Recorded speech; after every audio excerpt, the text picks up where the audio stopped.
Hi, I'm Helen Bauer, and this is the Heart of Hospice Podcast. The Heart of Hospice Podcast is your source for compassionate and informative discussions about hospice and end-of-life care. I'm a certified hospice and palliative care nurse with over 15 years of experience. Whether you're a caregiver, someone with a serious illness, or you simply need to know more about hospice care, this podcast is for you. Join me as we explore all the aspects of hospice, from the details of caregiving to the emotional and spiritual dimensions of end-of-life journeys. For more resources and to connect with me, visit theheartofhospice.com and find us on Facebook, Instagram, and LinkedIn.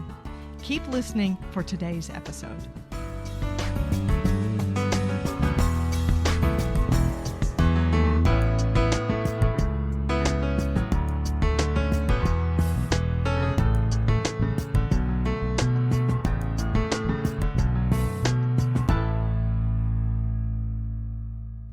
This is the Whole Care Network.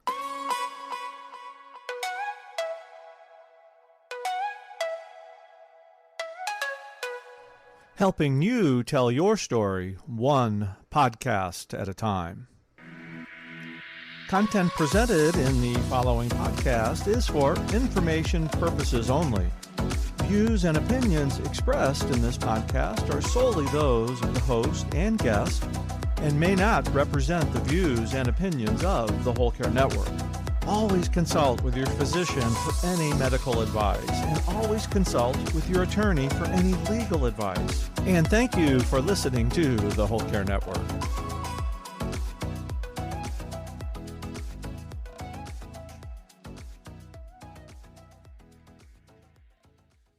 This episode is sponsored by Hospice Navigation Services. When you need information about hospice, Hospice Navigation Services is here to help. An expert navigator will answer your questions about end-of-life care and give you the tools to feel confident in your decisions. A hospice navigation session is a great way to troubleshoot your current hospice care. It's your journey. We can be your guide. Visit hospicenavigation.com to schedule your hospice navigation session today. Today's episode is a roundtable discussion with a group of dedicated nurses talking about the definition of a good death. My guests today are Ann Menna, Carrie Oram, and Shelley Henry. Ann Menna is a hospice registered nurse with over 12 years of experience in healthcare. She's the author of Go with Grace, a simple guide to caring for someone on hospice, and she's passionate about delivering compassionate, dignified, end-of-life care. Ann is dedicated to supporting patients and families through life's final chapter. My second guest, Carrie Oram, is a return guest. She is a dedicated certified hospice nurse with 26 years of experience in providing compassionate care to individuals and their families. She has a deep commitment to holistic healing and is also a certified sound practitioner, Reiki master, and clinical aromatherapist. She combines her extensive nursing experience with her holistic certifications to restore balance to her patients' minds, bodies, and spirits. She believes that healing and even end-of-life care goes beyond just the physical. My third guest, who's part of the panel, is Shelley Henry. She's a hospice nurse with over 20 years of experience in the industry, committed to preserving the art of hospice nursing. As president of the Amity Group, which is a staffing firm exclusively catering to hospice, Shelley is dedicated in her mission to deepen hospice agencies' capacity to care. She has an unwavering commitment to hospice that's earned her a reputation as a trailblazer in the field. Her weekly Tips for Hospice Nurses videos are amazing. You can find them across her social media platforms, and you can find Shelley at amitystaffing.com. Today's episode is different. This roundtable conversation is a new process here on the podcast, one that incorporates the professional experiences and wisdom and personal experience of my three guests. Carrie, Jean, and Shelley and I talk about what constitutes a good death in today's episode. You're going to hear us discuss how hospice teams help patients and families define a good death for themselves, and how hospice teams help them to make it personalized and individualized. Rituals and practices during death events can be really important to hospice nurses. And so we shared some of the rituals that we have created for ourselves over the years as we've been supporting families at the time of their person's death. You're going to hear the dedication and compassion and passion and empathy these nurses have for their patients and their families, along with the respect that they have for other members of the interdisciplinary team and the skills that they bring to the care of a patient. I hope this episode gives you some insight into what a good death might mean for you. It gives you a lot to think about, and there's a lot to learn.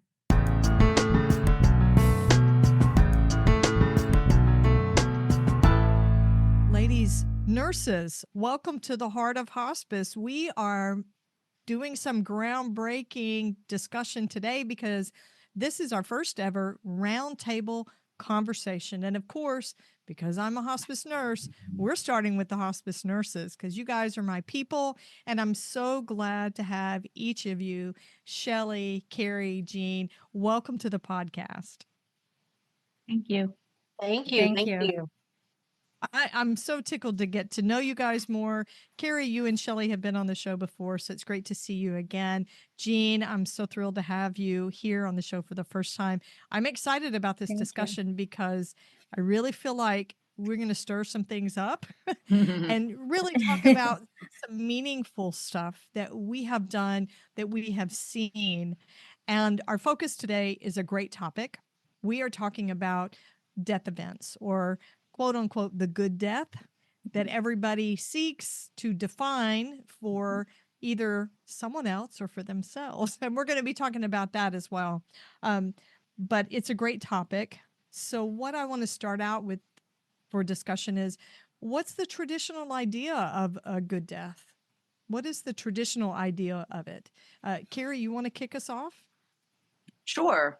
I think if I collectively took what people want and consider a good death, I would think painless and peaceful, right? If I just took everybody, I think that would be at the top 10, top 5. Yeah, for sure. Jean, how about you? What do you think of as a good death? I think as well, pain-free. I think surrounded by your loved ones, with dignity, and also just kind of doing it your way. You know what I mean? How they want it done, how the person wants it done, because it's their journey. Yeah, exactly. So, Shelley, what do you think of as the traditional idea of a good death? Well, I tend to agree with what everybody said, pain-free and peaceful and doing it the way the patient wants it done. I think that's so important. And sometimes we overlook that. So what is that patient? What is their idea? And also conflict-free, like everybody's getting along, any issues have been resolved, any of your family problems, all of that, you're comfortable that when you're leaving, everything's going to be okay after and without any regrets or unspoken things. I like the sound of that. You have to wonder, the way we are as humans, is that a realistic goal? You know, the no regrets. I mean, how many people actually come to death with no regrets and with these resolved relationships? You know, are we all that great at doing that as humans? I agree. I think that's but I think that's a lot of what we do. If we have enough time with the patient and they're on hospice long enough and we're able to spend time with them and get the whole team involved, I've seen the social workers and chaplains and everybody work miracles in those areas and in bringing in conflict resolution within the families and stuff. Yeah, I think that that's the staying in your lane thing. Yeah. Because when it comes to conflict resolution, that's really not the nurses. We're involved, but that's not really our role. Carrie, what were you going to say? I think time is very key, like Shelley said, right? If you've got somebody coming from ICU wanting to come home and we only have like 2 days, right, to get everybody ready on board, understanding this is going to happen, it's a little bit harder to give that good death, right? We Right. do our best depending on how experienced the hospice nurse is. But, if you've got 6 months, and you've got that time to help them transition and progress from that questioning to acceptance, that's huge. So I agree with Yeah. Shelley. No, that's important, is the time that they're referred to us. If it's earlier in the diagnosis or, the prognosis, it's so much easier to actually build up the rapport and the trust that's needed for the family and the patient to really die peacefully and the way they want. Well, and Yeah. over Yeah. half of hospice patients are with us for about 2 weeks, Correct. 15 days or so, Yep. which isn't a lot when you think about the kind of relationship we want to enter into with them. Mhm. There's a lot of Mm-hmm. pushing and nudging and I would say invading their space sometimes. But isn't that how we learn what a good death is going to mean for this particular person? Yeah. Yes. Yeah. Yeah, Yeah. it's so hard if it's like you're not going to admit a patient and say, "Welcome to hospice." And oh, by the way, tell me what your idea of a good death is, and any very personal conflicts you have that we can resolve for you. Yes. We have to have Exactly. that time, and That time to Or build do they that even know? relationship. Yeah. right. And when was the last time you pooped? Because because we're nurses, right? We're going to get right down to it. Yes. It's absolutely true. It's Yeah. a So you're going to, trust. It's a yes. trust. Like you very quickly have to have someone trust you, because just like birth and death, you don't get another chance, right? So as we come in as hospice nurse, it's that trust. Yeah. Mhm. And the Yeah. baby's coming when the baby's ready. And death is the same way. Yes. Even in hospice with somebody who's seriously ill, a death can be unexpected or earlier than Mhm. expected. So yeah, the time thing is huge. Oh my goodness. Agree. So let's switch gears just a little bit. I want to talk about some of our personal experiences that we've had, because I know you guys have cared. Between the four of us, we've probably cared for thousands of patients. So I want to hear about a death where you were inspired or moved by how the family was caring for their person during the dying process. So who wants to start? Carrie. I'll Tell- go.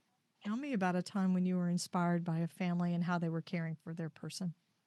Lots and lots of personal experiences, like you said, but the one that sticks out, it was just kind of recently, where it was this family. The couple had been married 66 years. She had had Alzheimer's for the last 10. So they've had that slow progression.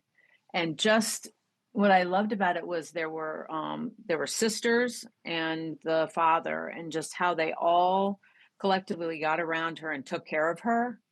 When I first went in, I don't think they knew, right, that it was sooner than later. So it was very hard for them when I said, "Hey, I mean, I don't think it's happening now, right? But it's going to be months or whatever." And they listened, they just collaborated together and just really gave a really good death. Because at the end, she had aspirated, had a urinary tract infection. There was a lot of stuff going on, but it was just beautiful. You know, that's the kind of stuff that they leave out of the movies. They leave out the aspiration pneumonia. They leave out the UTI. They leave out the decubitus that the patients develop.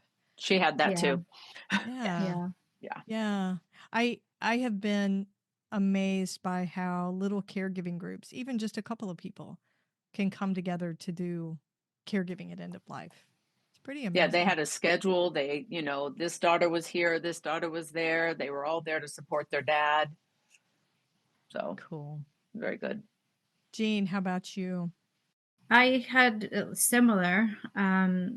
This man, he was very young, and it was very sad, but his whole family just created this really beautiful environment. You know, they were always by his side and, you know, just sitting with him, just talking about past beautiful memories that they made together. And it was just really, really nice and moving to watch, like, how love can be really expressed through caring for somebody, you know. I like the way you say that. Love is expressed through the care. Mhm. Yeah. I know we don't see that with everybody, No. right? I think sometimes you get stuff is expressed by the care that's not all that great. Resentment, anger. Right. Yeah. Right. Yeah. Okay, but I don't want to get too far away from the inspired part. So Shelley, yeah. Shelley, tell us about a time that you were inspired by a caregiving family. So this is very untraditional, but when you ask this question, this is what came to mind. And so this is what is on my heart to talk about this story. I live down south in South Louisiana, and about an hour and a half from where I live is a prison called Angola. And it is a prison, it's a life prison. It's where people that have committed very serious crimes go, and they're usually there for life. And they actually have their own hospice program, but they also have a compassionate release program. So when possible, they will release prisoners from there. And so I was working for a hospice company that had one of these patients that was released, and everybody was afraid to take care of him. Nobody wanted to do it. So I said, well, I'll go do it. And it was the gentleman had end-stage liver cancer. So he was pretty much unresponsive by this point. He was in this little travel trailer. But interestingly, he had no caregiver, he had no family, nobody claimed him at all. They released another prisoner to take care of him, which was very interesting. But watching this gentleman take care of his friend, and he was scared to death. He had no idea what he was doing, and he couldn't read, couldn't write, but was so kind to this man, so gentle with him, provided such good, loving care for him that it was very inspiring to see that, you know, it doesn't always come from the background that we think or from a traditional family, that, you know, there can be love and good care. And this gentleman had a good death. And it was all attributed, I think, to the care that was provided by his friend. Wow. Awesome. So for listeners that don't know, Angola Prison, which is a notorious prison across the United States, has a hospice program inside the prison, which was groundbreaking. They've been doing it for a while. There was a documentary that was made about it several years ago, and they staff the caregiving part, the bedside care of the inmates that are dying with other inmates. And in the documentary, they talk about, you know, how it works. And there is a hospice team, hospice professionals, but it is life-altering, life-changing work for the other prisoners that are allowed to be caregivers for people they consider brothers. Yeah. That's beautiful. I know. Isn't that amazing? Yeah, it really is. Yeah. I would recommend that anybody look up that documentary. I can't recall the name of it right now, but it is about the Angola prison hospice work that they do. It's pretty amazing. So if I needed to choose one that inspired me, I would do something that's really close to home. My father-in-law died of complications from end-stage Alzheimer's during the middle of the pandemic. And he was being cared for at home by his wife, and he had a stroke. And my husband and his sister had been helping. And after the stroke, of course, my father-in-law was completely bedbound. He was unresponsive. He was no longer able to take anything by mouth. And so we knew that it was just a matter of days for his body to finish doing the work it was doing and to shut itself down. And I thought, this is, you know, a 6'1" man who is now bedbound, incontinent, needed to be turned, had a catheter, all the things. And he was panting to breathe. That was just part of his labor of dying. And I thought, man, I don't know how they're going to do this with my mother-in-law being elderly and then my husband working full time. And they came together as this tiny little caregiving group. And there was so much power in it. They were all dedicated and so focused to my father-in-law's well-being. You know, there was no bickering. And they all sort of, for lack of a better description, kept their eye on the prize. They knew that the goal was to companion him as he finished doing this work, the labor of dying, and came to the end of things. There was no big, huge upheaval about the fact whether we need a feeding tube or, you know, should we try to feed him or give him things to drink. And there were times they found that part of it difficult, you know, sitting in the same house, only feet away, and having a meal from someone who can't eat. And he really was not aware of any of that. But there's a grief emotional response that goes with it. But I remember being so impressed with how they just bonded together. It was like breathing in and out to them to take care of him. Yeah, it was pretty amazing. Okay, so we want to focus some on rituals in our conversation today. I think a lot of hospice nurses develop these little rituals or habits. Maybe they don't call them rituals. Maybe it's just practice that they have. Yeah. But Carrie, you know, after you do this for a while, right, you end up realizing these are things that have meaning for my patients and families, and maybe it's things that end up having meaning for us. So what special rituals or care do you guys like to provide when a patient is dying? Jean, you want to pitch this one first? Well, I definitely hold their hand. That was something that even before I became a hospice nurse, when going back to when my father passed, I was very nervous. I was young. I didn't know what to do. And then I said to myself after that, I said, you know, when I become a nurse, because I was working towards it, if I could just hold somebody's hand to comfort them, because I didn't do that for my dad, then that would be all that I would want. And since then, I've held so many people's hands. So when they're going through that, I just, you know, I talk softly to them and I hold their hand and I'll sit with them, you know, just kind of reassuring them that they're not alone in what's happening. And I'm going to make sure that I take very good care of them and they won't be in pain. I've told them that before too, before they've actually transitioned into the dying process. Going back to the fellow that I was talking about before, I actually told him that to not worry, that I will make sure when he's going through the process that he would be comfortable. And I'm guaranteeing you that I will do that for you. And he sat there and just cried. And it actually like breaks my heart just thinking about him. Sorry. Oh no, we never apologize for tears on the Heart of Hospice. This is what we do. This is what we do. And we always consider it a good interview if somebody during the recording cries, either the host or the guest. Most of the time it is the host. But I love it. Do you feel like maybe, Jean, that you're somehow honoring your dad with each one of those that you get to do? Yes. Yeah. Exactly why I'm doing this, I think. And hospice, I didn't pick it. It picked me. So I tell that to everybody. So I needed to do this for people. I love it. Okay, Carrie, what about you? You have such a pretty smile on your face. I know you've got your own rituals. What do you do? I do. I think I kind of wrote, I wrote some down too, but like my biggest thing is it's the experience. So when somebody passes, I like to go in and work with the aides and get the body all nice.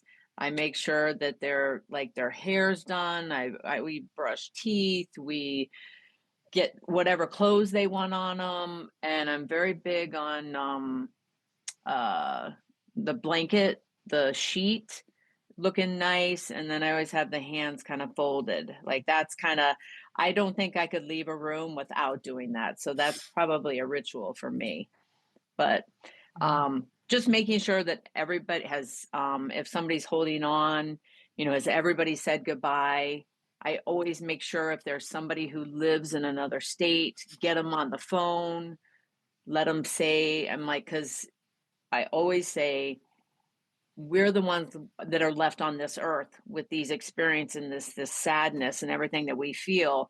And so if somebody's far away, I want them to be able to know that they said goodbye. Mm-hmm. Yeah. And just being present for the family. And I'm a big believer in silence. I think sometimes, and maybe, there's just me, people want to talk at the end for the uncomfortableness, right? And sometimes just sitting in silence with the family and being there with them, that's priceless, right? Active listening. Yeah. Active Yes. listening is big, Were you always comfortable doing that, Carrie? Could you always sit in the silence? Always. Yeah. And I'm a Mm. talker. So, yeah. I think it's because over the years, I've recognized, and maybe I started out talking, going through everything, trying to prepare, doing all this stuff. And I realized they may not even be hearing me right now. Correct? Oh, for Right? sure. Right. Yeah, their loved one just died. And so I'm rattling off this list that I feel like I need to tell them, right? And I looked at the family and said, what do you think they need? Right. And what they need is a hug, hold a hand, and that presence. That's what they need. Yeah. Yeah, I agree. Yeah. Silence can be hard though. Mhm. When I first became a hospice nurse, it took me a while because I was working in home health, right? And you go, and you teach, and you get everybody squared away and you get them off of service after they're healed, and that's the goal. But in hospice, there's more of an exhalation. It's a breathing. It's a presence and a mindfulness that I don't think other silos of nursing, other types of nursing ask of us. And I definitely had to learn that. What about you, Shelley? Do you have rituals that you use? I do. We're talking about silence, but I always talk to the patient after they died while I'm bathing or whatever it is I'm doing. I make sure that I tell them everything I'm doing. Like, I'm going to touch your leg now. You're still covered up. I'm going to be doing this. I'm going to be doing that. Just because we don't know. I mean, I don't know. So I want to talk to them. And I always whisper something to every patient right before when I'm done, but right before the family comes in. It's always something different. Just depends on the patient. If I knew them, sometimes I just tell them everyone is there and they're doing okay, and something about the journey that they're on, and wishing them peace and a peaceful journey wherever they're going next. I think Love maybe that. it's my turn to cry. Yeah, I love that. That's beautiful. I love this thought that the body is still there, right? We know hearing is the last sense to leave, Yes. but when does it actually leave? And what a benediction to a life to say, we're here, I'm caring for you, this is what's happening. Yeah, I love that. I absolutely love that. I developed a habit, and it wasn't super intentional, it just started when I would go to a death. A lot of times we're not there when the patient dies, and we get called and they say, oh, this family thinks Mr. So and so has died. And they want you to come out. So you go out there, and you may walk into a house where there are 15 people that you have never met, because it's not just our patients that we see. It's other nurses' patients that we see when we're on call. And you sort of are doing a bereavement risk assessment, checking them out to see what they need in their grief style, as it were, the dynamics, the decision maker, who is the, I guess, primary caregiver or decision maker in the household. And then you have to go and you explain to them, this is what I'm getting ready to do. right? I always wanted to share the practicalities of it so they would understand that this was a guided thing, that I just wasn't going to rush in there and do all these things and not talk with them. So I developed a habit of kneeling down next to the bed and using my stethoscope to listen for the heartbeat. But at the same time, I would always put my other hand on the patient's shoulder. Or if I knew them, sometimes I would put it on the forehead or hold a hand. And the reason I started doing that originally was because I didn't want families to be afraid to touch their person after the death had occurred. Because I think it's really, really important when you talk about saying the goodbyes. One of you was describing how you talked to them and connected with them, and it made me think of these warm hellos and warm goodbyes. And I think a warm goodbye includes the physical touch, whether or not the patient can still feel that. I wanted the family to know it's okay to still touch. The body's still here. You don't have to be forced to rush out of things or rush through this. And then it became personal for me as I cared for patients. Because a lot of times these were people that, as I had worked for a while, these became people that I knew for a long time. I had been their nurse for months and weeks, and you bond through these intense experiences that happen to them in symptom management and the ups and downs that they experience. And for me, it became my way of saying goodbye. It was important to me to do that. It was that last connection, and that would probably be the last time that I would see their body or be able to speak to them or touch them. Because unlike the family, I wasn't going to go to a viewing or a funeral. That wasn't part of my habit. But just to touch them and stay connected to them physically. I also wanted the families to see that that wasn't a medical thing only, right? We have to have it to do a pronouncement in a time of death. I get that. But I wanted them to know that this was a connectional thing, not a medical experience, but a communal, a human experience. Yeah. Carrie, you want to offer something? Yeah, that made me think about what Shelley and Jean were both talking about, how the way we have to see so many patients, right?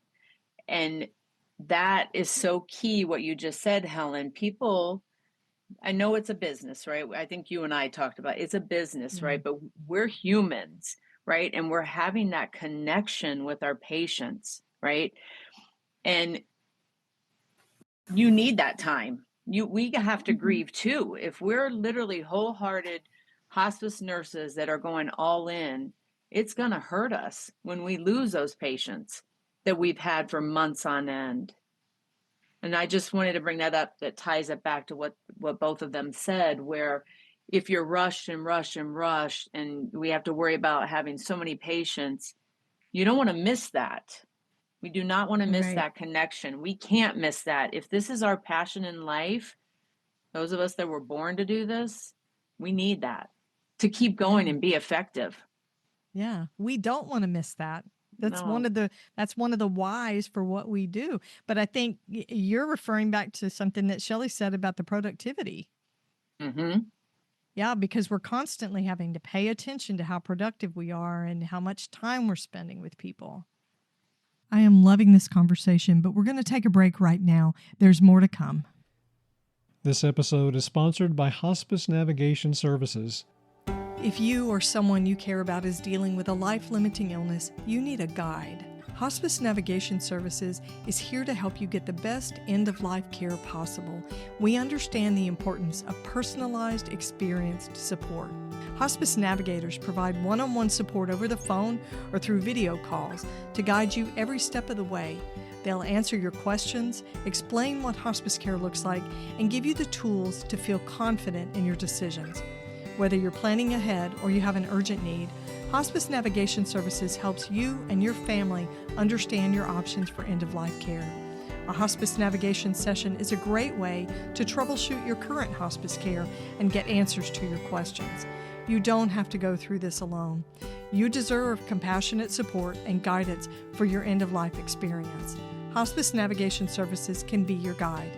To book your hospice navigation session and receive your free guide to end-of-life care, visit our website at hospicenavigation.com.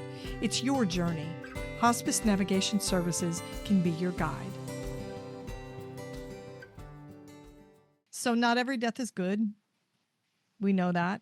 Sometimes symptoms aren't managed. We don't like to talk about this a whole lot, but it's absolutely true. We make mistakes or symptoms flare that we can't manage, even though we throw everything we've got at it. Patients die alone, with just a caregiver or maybe without even the caregiver at the bedside. Yeah, I was going to say, and a lot of the times caregivers are afraid. They're afraid to give the morphine.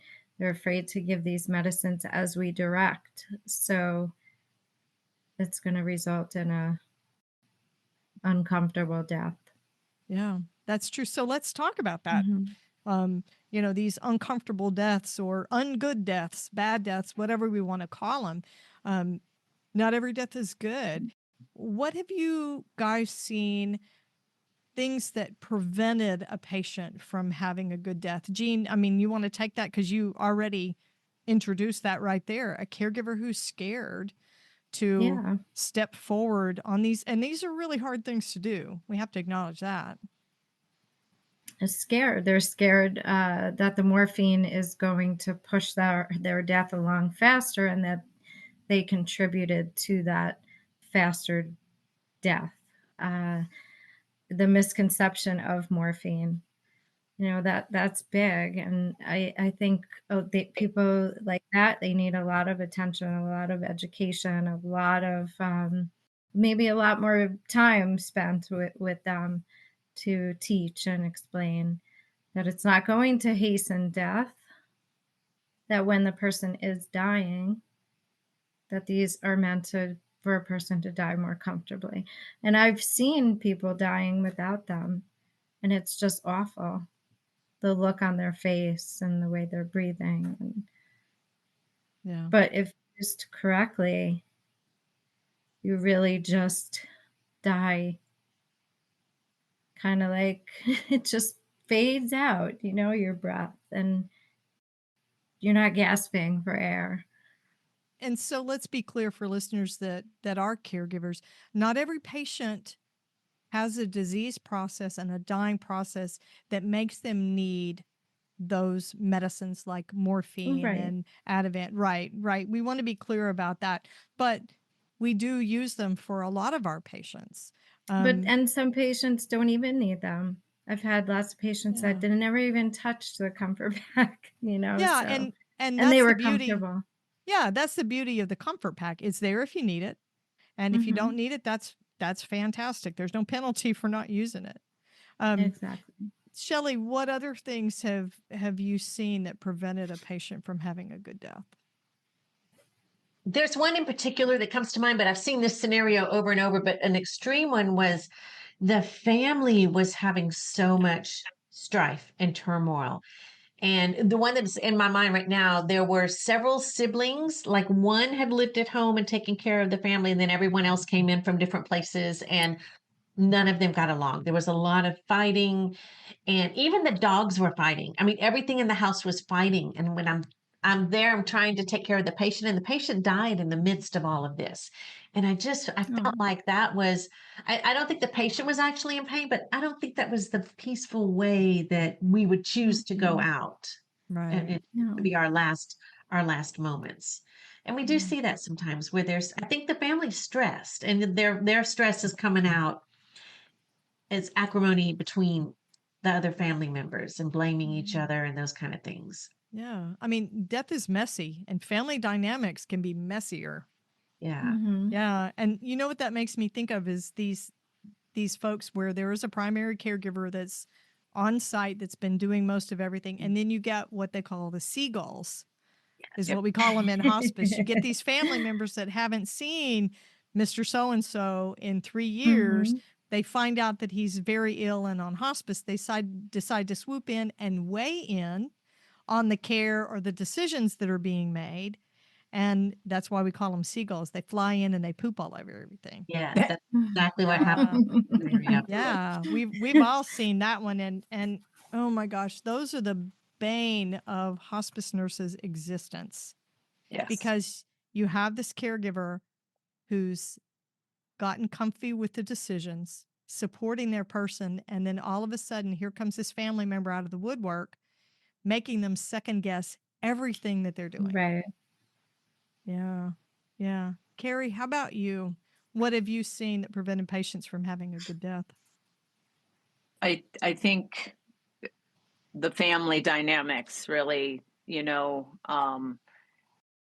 everybody being on a different stage of grieving, and it kind of like what you were saying. I've had families where the sisters are in acceptance, right? And then in comes that seagull who's in denial, or they're bargaining, or they're like, hey, what about this test? Hey, maybe, and they're Yeah. just taking Mhm.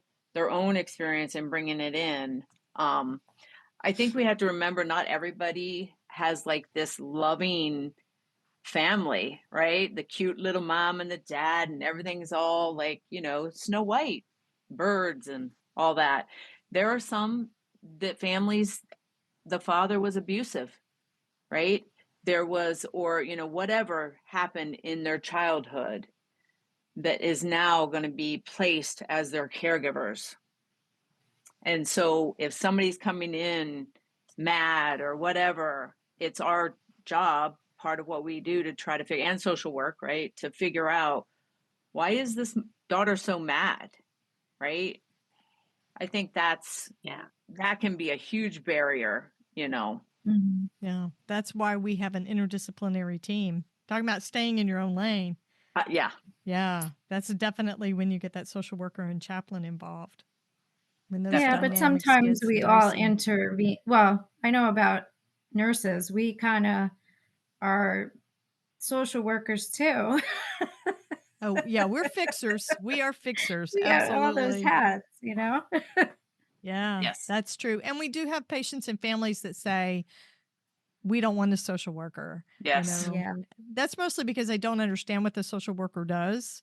And they may say the same thing for the chaplains, but I without also those feel they other, don't visit as often, perhaps, because we're there all the time and they just build that rapport and just they're comfortable with us. So now the social worker comes in maybe once, twice a month, and they don't have that connection. yeah. And it goes back to the time issue. Mm-hmm. The Yeah. patient's only on for a couple of weeks before they die. Yeah. Yes. Right. But social workers have higher caseloads. Caseloads. Yep. Yeah, they're That's having true. 30, 40 patients, depending on how big the hospice is. So they Right. really can only devote once or twice a month. Yeah. I'm seeing a lot with 60 now that's getting Oh, to be. wow. Oh No, my I mean, how goodness. can you do that? That's not Well, right. Yeah. and we ask so much of our social workers and our chaplains. Yeah. All these dynamics and the messy situations, you've got a family member who's incarcerated. You've got somebody overseas in the military. Families having financial issues. They need VA planning or Mhm. veterans planning for the funeral. And we want to get all these things done as quickly as possible when a patient is actively dying, to make sure all that gets provided. We really try, and maybe you guys can speak to this, we try to meet every need, but that's a lot, even for a team. Yes, What do you guys think Yeah. about that? I agree. And it goes back to that time. If you have the time, if you've got 6 months or whatever, you definitely have more time to try to hit everything. If you've Right. only got 2 weeks or 2 days, and chaplains are trying to get people in, that's not as easy. Yes. Yeah. And the time in the visit. I think that we are so much more now focused on medical care versus the holistic care that is the basis of hospice. But, everyone's looking at acuity only in medical terms. Like, what are you doing? Okay, this patient didn't have any needs, so you should be out of there in 30 minutes. You should be able to see 9 patients today. And it's just not possible. It's No. not possible to pick up on the nuances and those things that we need to help, and to have time to have the discussions, to even know to call the social worker because they're having these issues. Yeah, it's in those Mm-hmm. in-depth conversations where we're spending more time that those needs come out. Again, Right. if you don't really have a conversation about goals of care, plan of care, quality of life, what's important to you, who means the most to you, how do you even plan around that and provide it? And guidance from, the HIS, right? You've got to make sure you're getting, like what Shelley said, all those more medical than more the psychosocial. Yeah. Yeah. So for my listeners who don't work in hospice or are unfamiliar with that, Carrie's talking about we call it the HIS. It's the HIS, the hospice item set. And basically what it is a regulatory required set of questions that we're required to ask and assess each time we do an admission, which makes hospice admission visits for a nurse and the other disciplines very lengthy. Very lengthy. So if you're a caregiver and you wonder why the heck it takes us so long to get that done, that's why we want to batten down all the hatches, but we have to ask all the questions and we have to document all of that. And so there's always a method behind the madness, but those questions, I mean, when it comes down to it, yes, they're part of our assessment and there are things we need to know. But the brass tacks of that is that's how we get paid. Mm-hmm. Right. And we don't talk about payment and billing here on the podcast, but I think sometimes it's good for lay people to understand that the reasons for a lot of what we do have to do with things that we are required to do. But I know as a hospice nurse, we don't like to walk out the door and leave questions unanswered or needs unmet. Right. So that means we have to give the time that they need. Yeah. Shelley, who in the world ever saw 9 hospice patients in one day? Oh, that is becoming the I norm. have. Oh, Me too. Me that's too. But terrible.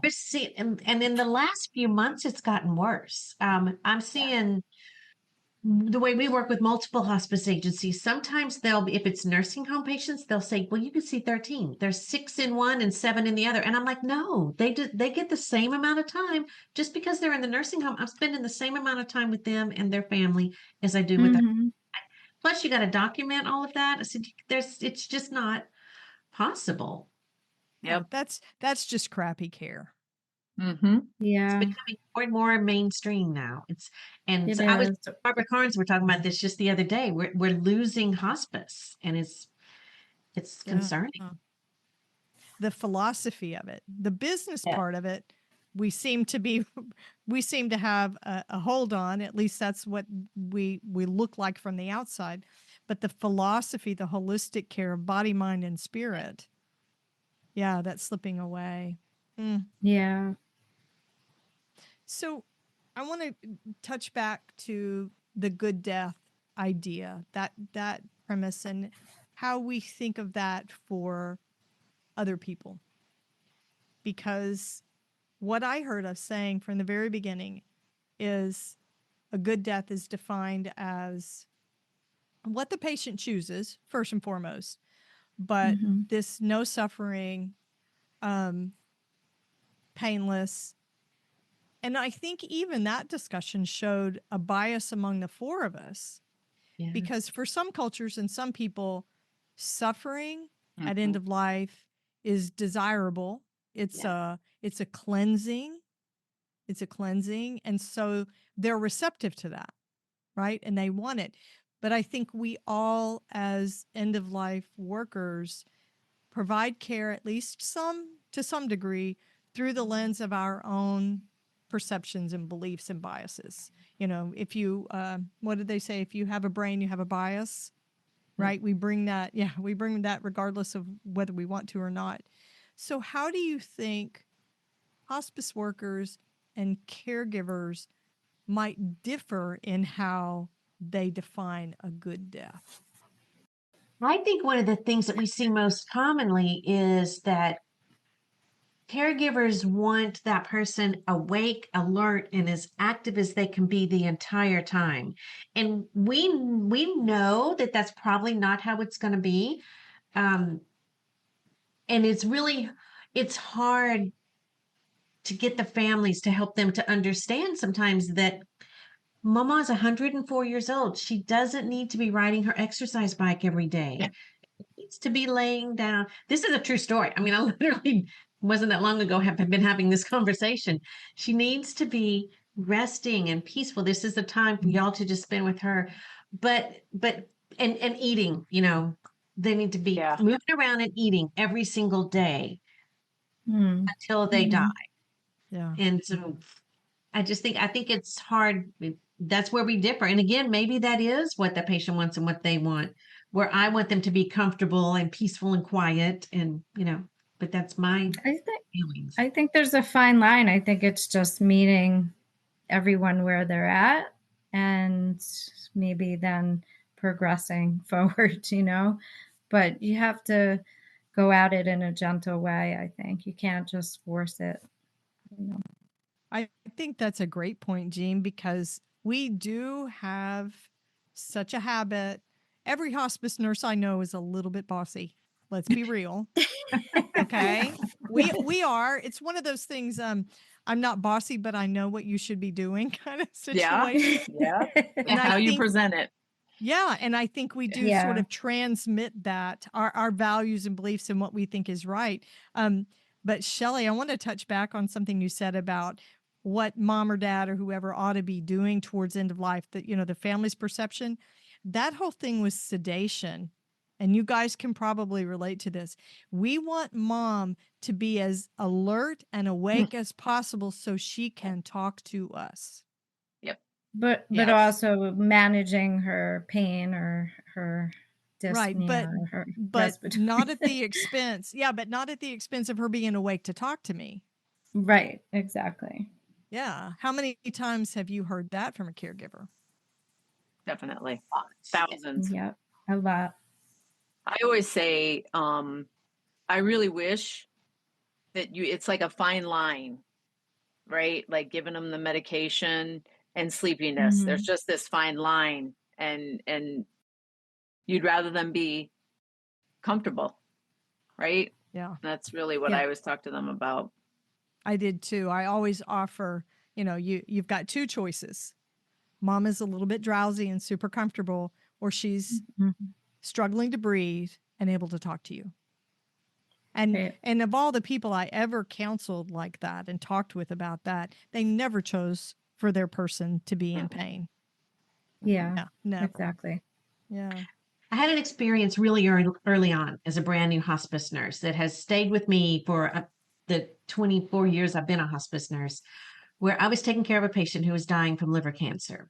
And my time prior to being a hospice nurse, I was an ICU nurse. And I knew that we had to be super careful about how we medicate people with liver issues because, the medication builds up and all of this. And that's what I was thinking rather than good death. I was still more, I guess, where families are coming from, not, from a different background and looking at, we don't want to over medicate. And I didn't want to over medicate this patient. And I didn't medicate him enough. And he did not have a good death. And it was my fault. And I've never forgotten that ever. Like I still think about him frequently, even to this day. And so when I go into patients' homes now, I start teaching from day one, the caregivers and the patients. Here's what we have to do. So we don't over medicate. That's never our goal, but we have to start medicating now. So we know where the parameters are. Because just like Carrie was saying, we got to find that space. And sometimes that takes a little bit of finesse. We may, that's a little bit too much. So next time we're going to give a little bit less. And so, but we have to start doing that now. We can't wait until there's so much pain that all we can do is over medicate. Yeah, those are really important conversations to have with caregivers because maybe their person has been on pain management, but we have a lot of patients that come to us that are what we call opiate naive, which means they've never had any narcotics or opiates for pain management or for shortness of breath. and we are introducing that whole intervention, and it freaks people out. It does. Mm-hmm.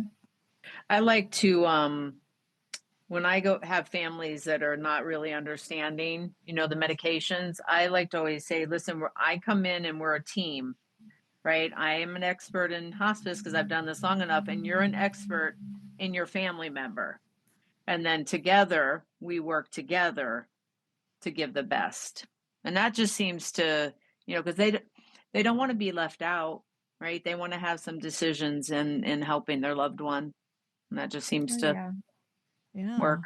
I And love how that. validating. Yeah. How validating is that to recognize their skill?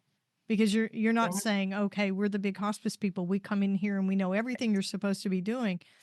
You have to show up as the caregiver because we need you. You are the expert and you have a skill set that none of us could possibly have. Mm-hmm. Mm-hmm. Yeah, I think that's really a valuable statement. Right. You know your family member best. You know what they like, what they don't like, how they like to maybe lay in the bed for comfort, whatever it might be. Yeah. The You're little right, bitty Carrie. things. Yeah. And everything that contributes to quality of life for that particular person. And then I can just come in and tell you this is safe, it's not safe, or Mm-hmm. Yeah, yeah. here's where we it's all add about in. education. Yeah. Yeah. Yes. Yeah. I would say, I don't know, 80% of what we do is education. Yes. Yeah. And I'm big on going in there with literature, because I feel like once we leave, they have something to refer back to. They can say, oh, yeah, I remember Jean, she gave me this, what to look for. Or, in the beginning, I always tell them it's a work in progress. I'm giving you a lot of information. A lot of it is written down. But you can call me. There's always the on-call. There's always someone available if you have questions. So I try to leave literature, books, just so they can refer back to, because when they're all alone and they're sitting there, they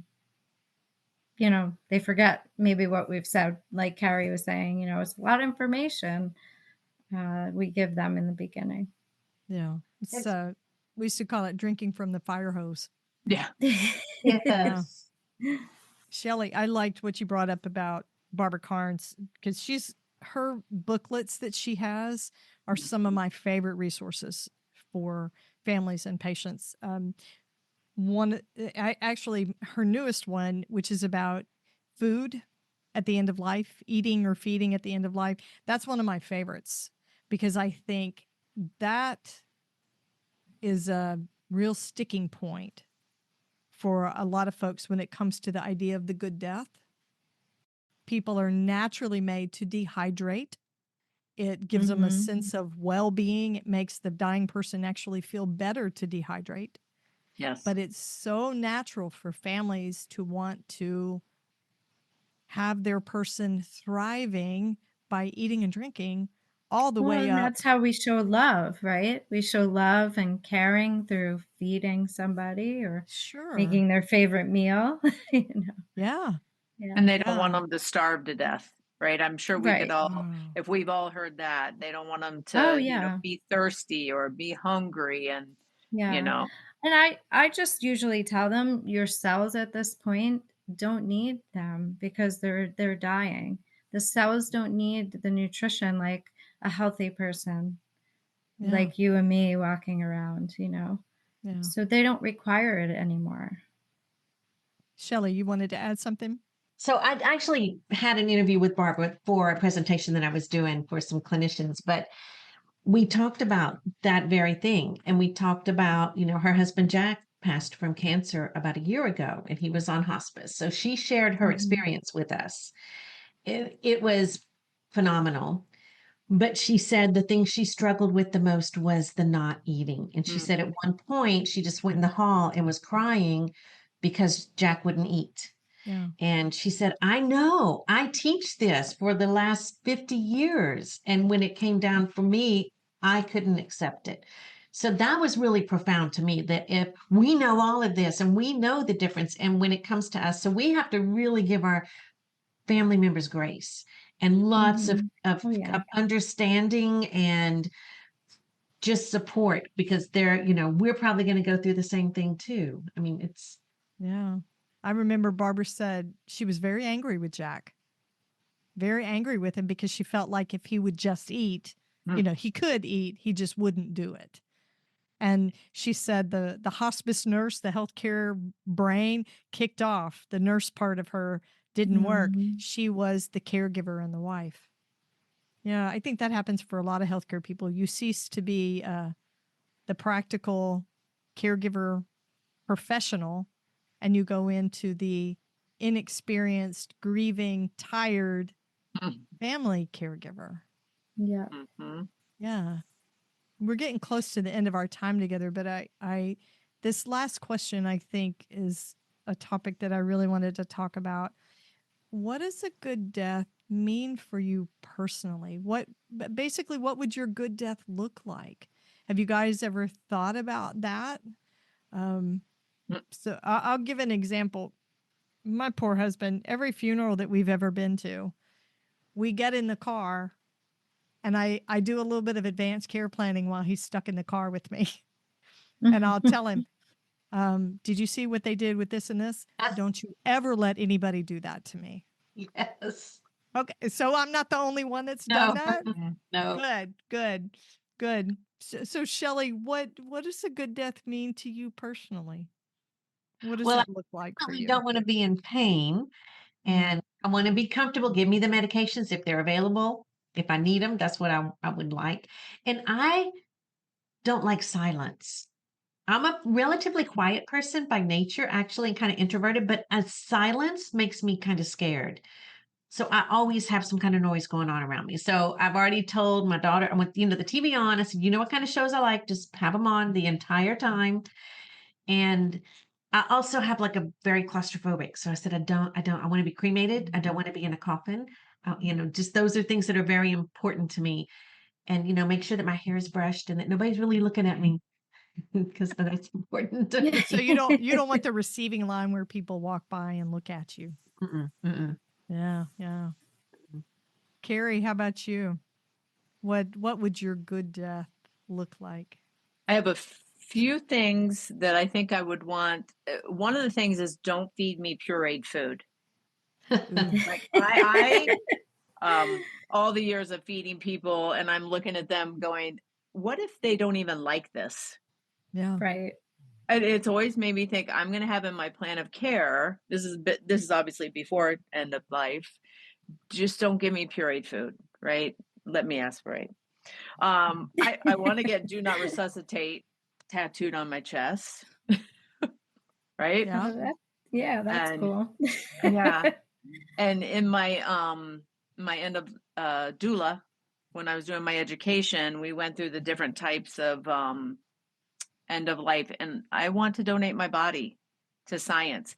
I was in my experiences over the years, and I'm sure maybe you guys can speak to this, it can be frustrating because you're calling people and what if they have a wound at the end and maybe they won't take the body, or like whatever, all those Mhm. negative things. So I always had that, and I listened to this talk, and it was just so beautiful how this one place, they take their body, the medical student keeps that body and learns with it. And then at the end, they do a ceremony, they do a cremation, and they give the remains back to the family. Yes. After all of that, I was like, if somebody can learn from my body, I think that's cool. So Mhm. Yeah. Jean, how about you? What does a good death mean for you personally? So I've thought about this quite often. I definitely want to be in my own bed, surrounded with my family. But I also want music playing, all my favorite songs. So I've thought about putting together like a playlist so they can just pop it in and nobody has to guess. I want to open my eyes and see beautiful flowers around my room. And if I'm lucky at the time when I do die, I would love to have a window overlooking some body of water, whether it be an ocean, a lake, a pond, a river, whatever. That would be ideal.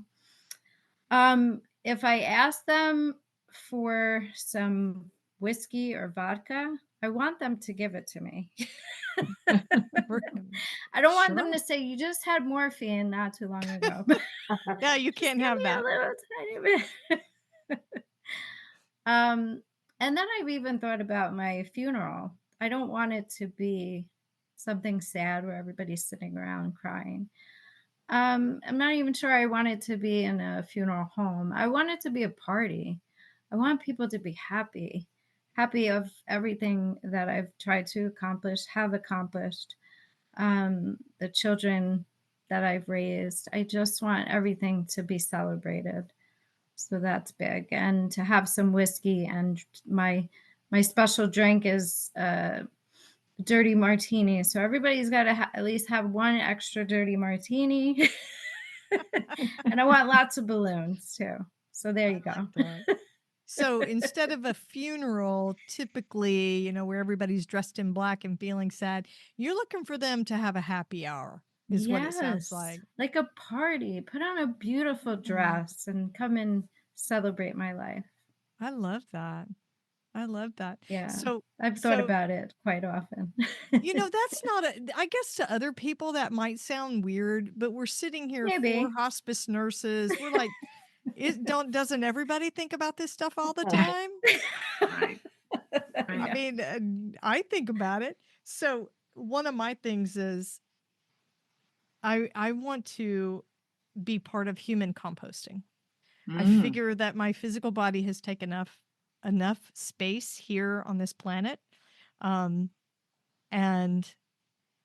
I feel like I would just want something natural. I don't want any chemicals pumped into me, nothing like that. So I want something very simple. I want to be wrapped in a shroud. And I would like to be placed in a place where they do human composting. And I have thought about a funeral. I guess it wouldn't be a funeral, but some sort of memorial service. I've thought about that. And what I keep coming back to is, if I'm not there, should I be the one to decide what it sounds like, what it looks like, what's going to be comfortable or comforting to my family? And that's kind of what I came up with. I have 2 daughters, and I have told them, what I like, but wouldn't really be for me. So if you want it a certain way, you do it that way. That's fine with me. I want it to be something that's comforting to you. But I don't like fake eulogies. It is not my taste. Don't canonize me in a eulogy. I'm not a saint. Never claimed to be. I can act like a jackass. And I'm okay with the eulogy saying that. I want a human eulogy that says that I was short-tempered, and that I was a creative, and that I was a little bit weirdly connected to my therapy dog, and that I loved my grandchildren to the point where I would let them walk all over me, all of those things. And so I told my sister, I said, please make sure that I never have a eulogy that doesn't sound like me. Just lay it all out and tell who I really was. And you know what she did? She said, oh, you can be sure I'm going to do that. So if you have a sister, you'll understand the meaning behind that. She's a little mean, right? Because we're sisters. But I really do. I want a eulogy that says who I am. It doesn't need to be flowery. I'm not a saint. And I think actually, if you make me sound more human and just like who I am, it would be kind of fun to talk about who I was and what I did. Exactly. Yeah. Oh my gosh, our time is up. You guys are so awesome. I'm thrilled to have you on the show. Shelley, Carrie, Jean, thank you for being part of this discussion. We're definitely going to have to do this again. Yes, thank you. Thanks for listening to the Heart of Hospice podcast. Check out our sponsor in the show notes and please leave a rating and review on Apple Podcasts. We would appreciate it if you would share this episode with your friends and family and anyone who needs to know more about hospice. Connect with us on Facebook, Instagram, and LinkedIn. And remember, no matter who you are or where you are in your hospice journey, you are the heart of hospice.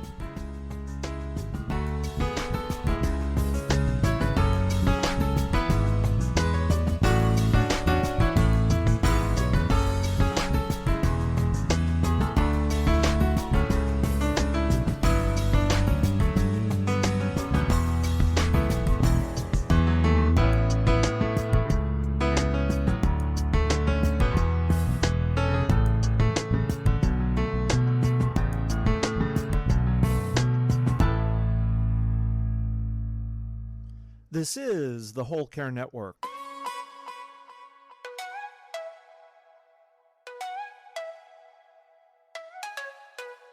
Helping you tell your story one podcast at a time.